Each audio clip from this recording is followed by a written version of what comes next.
I'm going to read the word, right? A man of truth and a man of justice, a man of humility and a man of toughness. I use these words to describe my friend Abdulle, for he sure is one and only. He grew up in a place where no one had a face, where strangers were not welcomed and embraced. He came to the U.S. when he was only 14, not yet an adult, still just a teen. As a little kid, he had a lot of dreams and visions. And when he turned 18, he was on a mission to change the community with positive views and eliminate violence and police abuse. I would like to end this by saying, don't be afraid, vote for Abdulle, he's got change.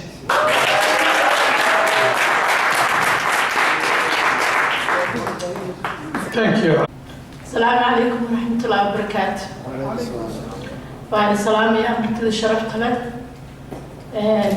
runtii waxaan jeclaan lahaa dadku intuu intaan ka badnaado sababtoo ah waxaan lagu tilmaamaa large community inaan nahay Soomaali ah. Markuu qof Soomaali ah soo sharaxo ama uu rabo inuu ilmihiina haddaan waalidna horto aniga waalid ahay runtii wiil Soomaali markuu soo istaago way itaabataa.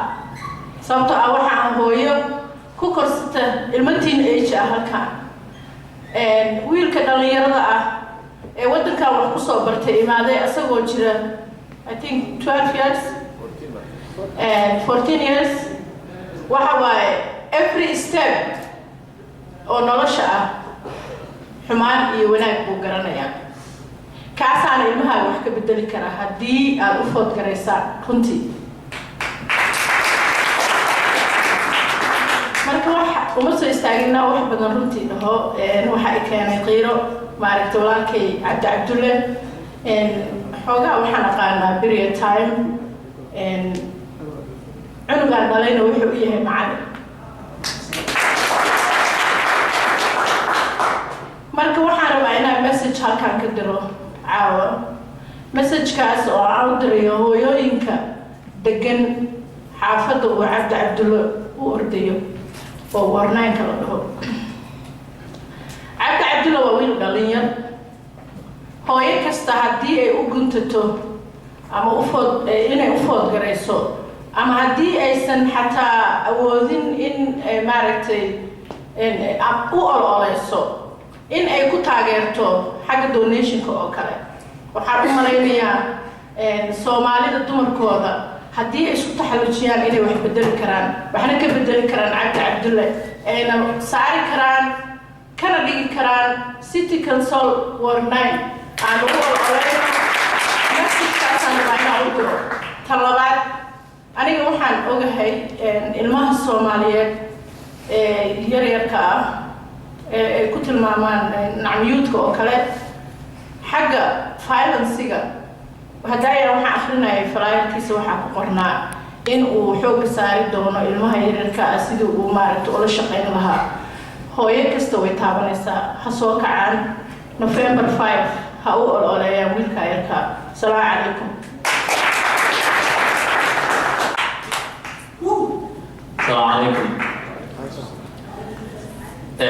waxaan u malaynayaa waa lagu daahay waxaa hadlay dad aad u aqoon badan culimo dhalinyaro educators business people waxa la iga sugaya waxaan malaynayaa inuu yahay uun shirki uu inoo xireeyay iyo summarize oo ku dari doono insha Allah waxaan jeclahay inaan u mahadceliyo dhammaan dadka halka ka hadlay caawa candidate Yonis former candidate mayor Mr. Mahmoud Nur Wadeer oo macallinkayna ahaa marna ahaa nin aan saaxiib nahay waxaan kaloo jeclahay inaan u mahadceliyo Mahmoud Xaguuf oo asagana halkan ka hadlay khudbadda ka jeediyay qabanqaabiyaasha shirka xariiriyahana aadka waxaan isdihi lahaa Maxamed Ismaaciil you're the wrong person you should go to LA man comedian baa tahay saxa marka people get paid for that kind of job sheeko badani ma jirto magacaygu waa taqaanaa waa Abdi Abdulle inta meesha fadhido dhan waa saaxiib iyo families oo isgaranayno ujeedada koowaad ee u soo istaagay inaan u ordo booskan hal mission baa ahayd markay ugu horeysay ee soo istaagay waxaan la shaqeeyay City of Minneapolis baan la shaqeeyay aniga oo u ah outreach from University of Minnesota during my senior years in my bachelor degree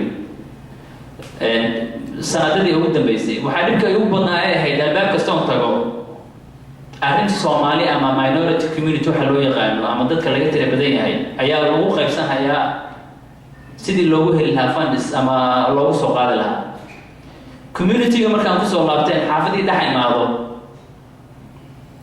way baahan yihiin arrinta way ka baahan yihiin meesha miiska lagu soo qaaday ee lagu saxiixayna waan taagnaa community-ga markaan u imaadana way ka baahan yihiin hadday noqoto nabadgelyadii waan ka baahannahay hadday noqoto guryihii dhinacooda waan ka baahannahay hadday noqoto aqoontii waan ka baahannahay dhinac kastaba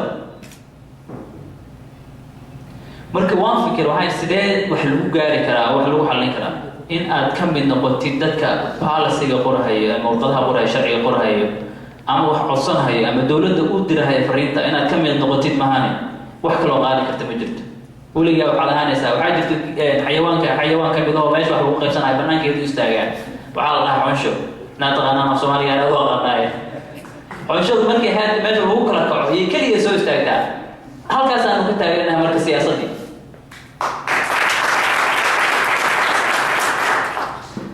siyaasaddu waa waxaan u aragno inay dad kale leeyihiin siyaasadda Mareykanka waa inay dad kale leeyihiin baan u aragnaa ma ay laha siyaasaddu dad kale innaga iskale idinkaa iskale shacabka hadda meeshaas degan baa iskale see ku yeelanay policy loo soo qoray ardayga hadduu iskuulkii ugu tagayo sharciga sidii hore ugu qoray hadduu guriga kuugu imaanayo ninka aad u cabanaysay hadduu yahay ninka kuu soo qorahayo guriga aad degan tahay hadduu yahay ninka sariga howl kale sharciga qorahayo yaad u dacwootaa yaase ka dacwootaa yaad u dacwo kartaa sheeko yar baan idin sheekaynaya guri baan tagay maamo Soomaaliyeed baa iga furtay jarajarta la korahayo waan wareegi jiray samarkii guryahan garaaci jiray iyo codeeya dadkan u tegi jiray ama cadaan ama gaal mudawacid oo tuhaa waxay ugu tiri maamadii eedo muujeedaa jarajartan haa roogi baa laga fiiqay muddo dhowr bilood ka hor ninka guriga lahaa bishu runtii markuu imaado ugu imaada uga qaata cidaa looga dacwooda ma aqaano waana codeeyaa dad baan doortaa sanad kasta haddaan kuu codeeyo wax ma ka bedeli kartaa guryahan wax ingiriis qoro ama wax akhriya ma ku jiraa baan ku yidhi carruurtaada wiilkayga akhriya tir wiilkeeda u yaadha waan wada fadhiisano gurigeeda waan warqadii baa aqrinay waxaa ku jirto house injustice waa qodobka iga saddexaad inay cadaalad loo helo guryaha sababtoo tahay businesska ragga iskale waxay saaxiibada yihiin ragga sida hor jooga sharciyada hor haddaad u dacwooto sharcigu uu qoran yahay laakiin cid xoojinayso ama meel marinayso toona ma jirto khaasatan haddaad tahay qofka dadka laga tira badan yahay oo waxyaalaha dhibaabka ugu badan ee dadkeena guryo badan ka haysto waxay ugu tiri xilligii samarkii hore ee qabowgii hore qabow waan uga carabnay tilgurigii ninkii lahaan ugu diiday inuu shido yaa u baneeyay sharcigaas waa waxyaalaha foundationka u baahannahay inaan ogaano ee dhibka inagu hayo ee nalaga gardaran yahay iskuul baan u dirnaa ciyaal kama daba tegaysa wax loo dhigo war uma haysa cunugaada ugu yimaada gurigu ku noqdaa waan fahansanahay dad qaxooti baan nahay waxba mayna soo barayna luuqad kale aan ku hadalnaa qasab maha inaan ingiriis naqaano classroom segregation waxa lahaa ciyaalkeena lagu hayaa corner baa la iskugu geeyaa ama hal galaasaa la iskugu geeyaa macallin baa loo dhibaa halkaasuu ku monitor gareeyaa qualify oo mu aha ninka tijgaraynaa ciyaalkeena wax ma uu aha qualify waxay ku xidhan tahay konton qof oo waalid oo israacdo dhahdo is he qualify the job that he is doing that's why we have so many charter schools ama contracted schools aan u leenahay innaga oo Soomaali noo ah oo annaga oo Soomaali aan u raangalayna oo dhex taaganahay deeqa hal wiil bay tiri laakiin saddex ay dhashay baan u ahay macallin macayadoodan kor ka aqaana waagi markay baryaan bay ii imaadaan yes Jonas baa wuxuu yidhi we not only dream this, we qualify the job. Yes, we qualify the job. Real money. We went to school for this. We get educated. We graduated. We hold that diploma. We say yes, we did. And now we're ready to serve you in a service so we can go forward, not backward, and or stay at the same position that we were 10 years ago. 10 sano ka hor meeshaan taagnaan taagnaano ayaan school aadnay. On all what we ask is to your vote. Just come November 5th and just put that yes, I vote for this guy. Ma joogna xilligaan kala juusgaraysan lahayn. Wardera ayaa wuxuu yidhi Rian, I used to dream like Martin Luther King oo kaleeto. I have a dream speech. It's well-known speech. Yes, he had a dream. Riyadiisu waxay ahayd Soomaali u taagan inuu arko. Yes, runtiis ardaygiisaan ahaa.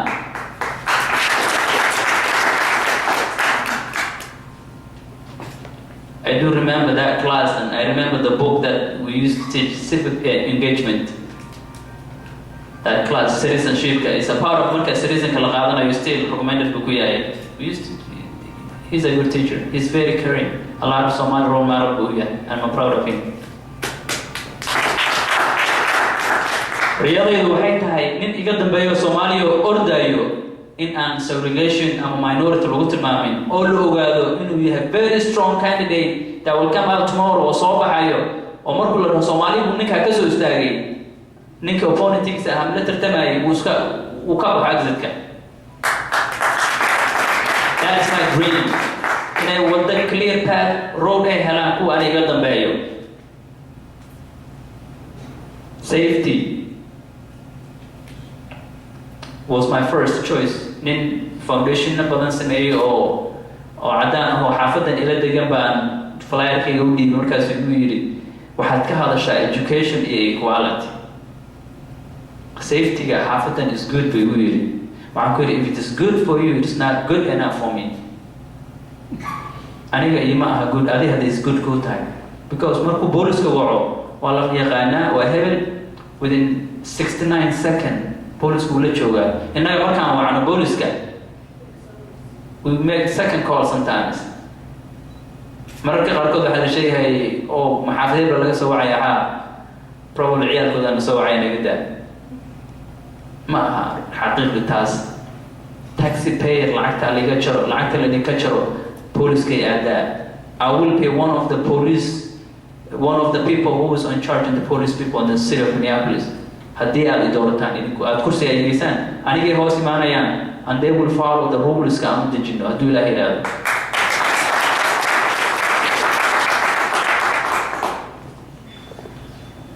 Safety baan ku dhex jirnaa. Hooyooyin badan baa waxay ka ooyaan oo ka cawdaan wiilkii ugaangis buu raacay. wiilasha cadaanka ee ila degan ay dayna ama degan Eden Prairie ama degan Egan iyo wiilashayga maxay ku kala duwan yihiin? They good at the school, 69%, 98% graduate rate code waa on time. Inagu 37% baa nahay. What is the difference? Miyaan la gacan bidixin lagu haynin markan? Meeshuu ninkan 68% ka yahay isku neighborhood aan nahay. Maxaa what is the difference? Luqadaan ma haysno. Macallin la'aan ma haysmay. Waxa ku jira inaan ogaano xaq Soomaali. Do you have the right to know what is inside, what is behind the doors? Yes, xaq baan u leenahay. Wiil baa la shoot gareeyay. Ku kala la shoot gareeyay. That's all we know. Mid kala daraad buu ahaa. Last year there was 2. Another day was 3, 4, 5. Tiraan ognahay. Today mid baa dhacay. There's no suspect. That's all we get. that was the only scapegoat baa la waxaas waa annaga daaqaydana loo diraya arku sameeya cunug cadaan wuxuu kaas idinkoo weliba isqafin oo biraad dusha ku qabo raadkaadi baa DNA laga baaro laga heli kuwan miyana DNA lahayn dadka wax dilahay say wax u jiraan wiilasheenu miyay ka duwan yihiin wiilashan kale say xageena loo wadaa so inaan meel kaga soo haro community crime-kana haysta as a Somali waxa wadu naga furtay wiilka Soomaaliga dilo wiil kale in la soo qabto maxkamad la keeno oo boolisku shaqadiisa qabsado. That is also my goal.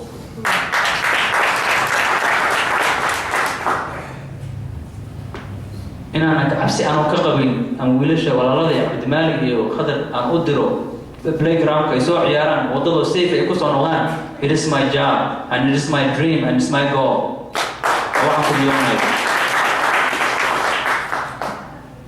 ciyaalka backyard inay ku ciyaaraan without any fear ayaan waxba ka cabsanaynin. That is my goal too.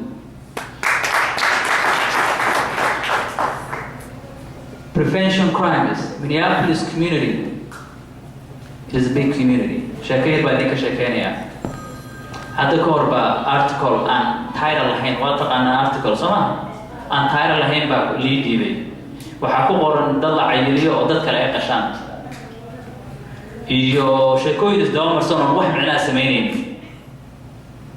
sheekadii oo ka sheekay buu yiri macalinka waxaan ku yiri waxaan meel u socotay meel ka socotaan ma jirto ma garanayo waxa ii dhiibtay. sheekadii oo title laba ii dhiibay. sheekadii waxay ahayd xasuus qorkii ninka waa nin waa wuxuu qoray akhrin karo meel akhrin kara nin waa wuxuu qoray wax akhrin kara oo ilaahay waqti ma jirto wax xasuus qorkii ninka waa nin psychic oo jiran note uu qoray diaries uu qoray oo taariikhda laga gooyay lagu dhiibo Allah waalani. That is what community in lagu sameeyo.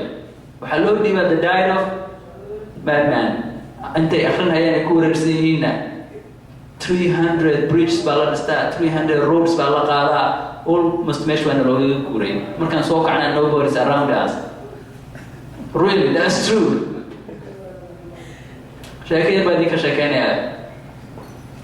waxaan fadhiyay North Minneapolis program oo la yiraahdo waa laga kala guurado in la kala qaxada ka hor youth prevention book baa laga qoray 2.5 million Hennepin County donation ay bixisay lacag oo prevention lagu bixinayo. Somali badan baa degan. One of the people advocate kan ku jira miiska wax lagu qaybsanahay black people Somali iska tahay black people ma joogin. markaan ku iri dadka aad u shaqo tagaysaan ee rabtaan inuu wax laga bedelo in ay xaajadani wax ka noqdaan soo ma fiicino aniga waa iska kaysaaray. committee waa laga drop gareeyay. waxaa la yidhi ninkaan dad buu soo taay naga drop gareeyay. cunsurinimada halkaas ay gelaysaa. xagee marka aad ka sugaysaa inaad intaad istaagtid kabaha xigtaada oo xaqaygu way waxan safety-gaygu way waxan taxi-gaygu way waxan taas inagana laga rabaa. sidee aan ku gaari karnana waa in anagu intaan isku duubnaano aan vote gareyno oo doorataan wiilal Soomaaliyeed oo idin matalo.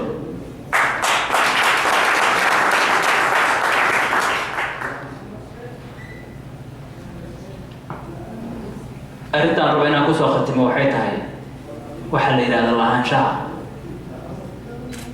u dhalasho iyo qofku wuxuu rabo inuu noqdo ama uu jecel yahay inuu ahaado. innaga halkan aan imaanay caruur baa habeen kasta aroos baa ka dhaca halkan soo runta ma every weekend aroos baa ka dhaco ciyaal baa lagu dhalayaa. ciyaalka la dhalalahay halkan lagu dhalay qaar baa ciyaal inta guursadeen ku sii dhalahayo. suitcase baa inoo xirxirana waxaan leenahay wadankii baa barwaaqa wadankii baa xoroob wadankii baa nabadgelyo ka dhacaysa waa la raraya. sheekay baa idinka sheekeynaya.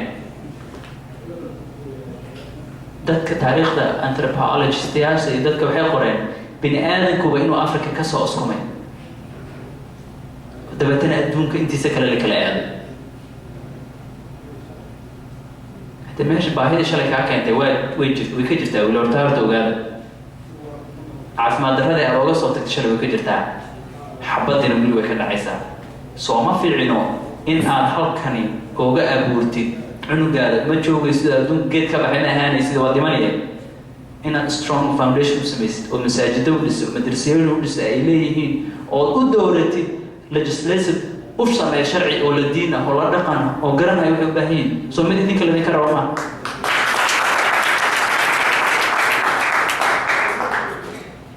it is true really identity there's many ways to identity la dhabo ciyaalkeena iskuulaadkaan hadda u dhigno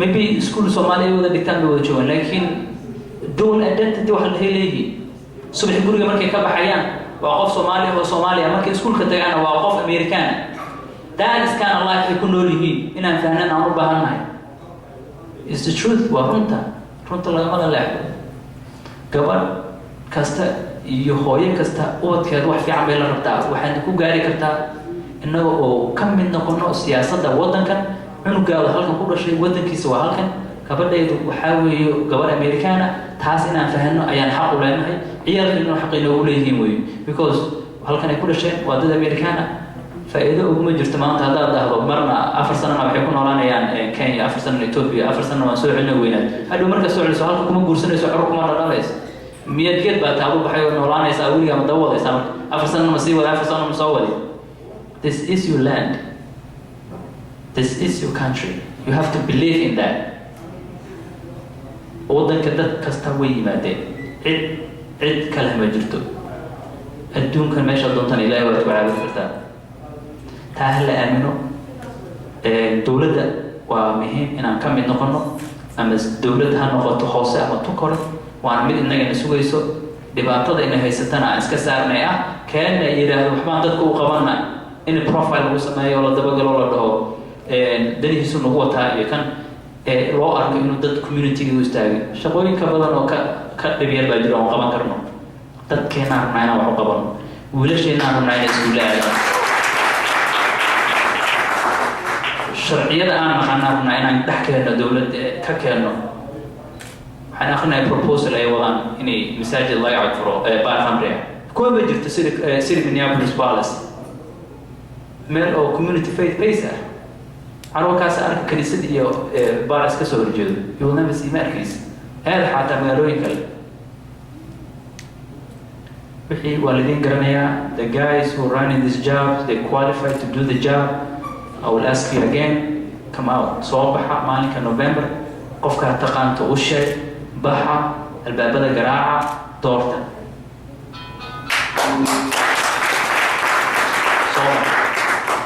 muhiimadu maaha annaga inaan baxno oo kursi tago muhiimadu waxaa weeye inaan ogaano inaan xaq leenahay kow dadka waddanka u dhashay aan nahay labo haddaan aan u dhalan gabadhayda u dhalatay